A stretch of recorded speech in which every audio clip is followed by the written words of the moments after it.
loss of appetite, weight changes, low energy, sleep disturbance, difficulty concentrating.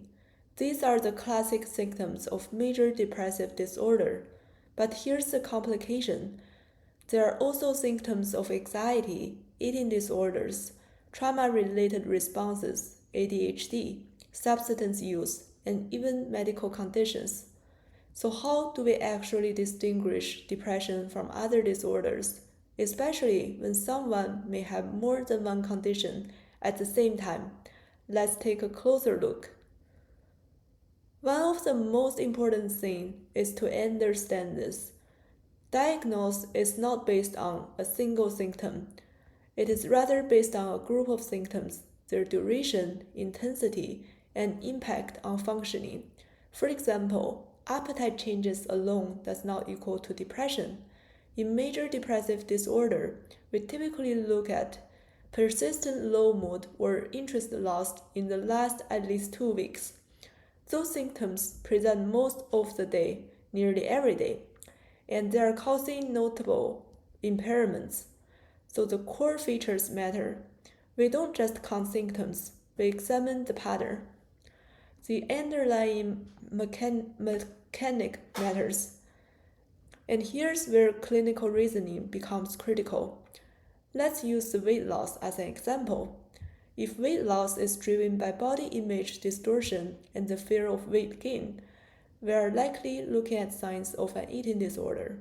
If weight loss is driven by low mood, decreased or increased appetite, hopelessness, meaning that food no longer brings personal pleasure, we are more likely looking at depression.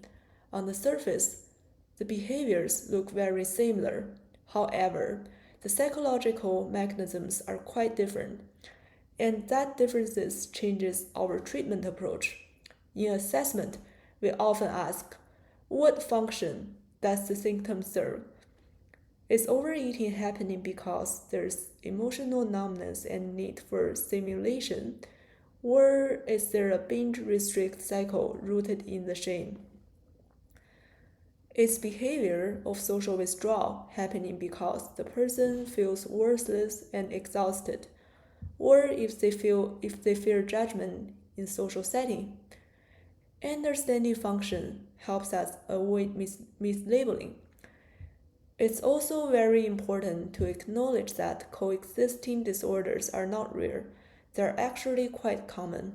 For example, depression frequently coexist with other disorders such as anxiety, disordered eating, substance use, and other trauma-related disorders. In these cases, we don't always choose one mental health condition over the other. Instead, we ask and analyze what symptoms belong to which pattern, which condition appeared first, how do they reinforce each other. To sum up, diagnosis is actually a working hypothesis. Accurate assessment is not about rushing to label. It involves a long process of comprehensive history-taking, timeline mapping, screening tools, and ongoing reevaluation. Mental health assessment is often a working hypothesis that becomes increasingly clear over time. Mental health is dynamic, people changes.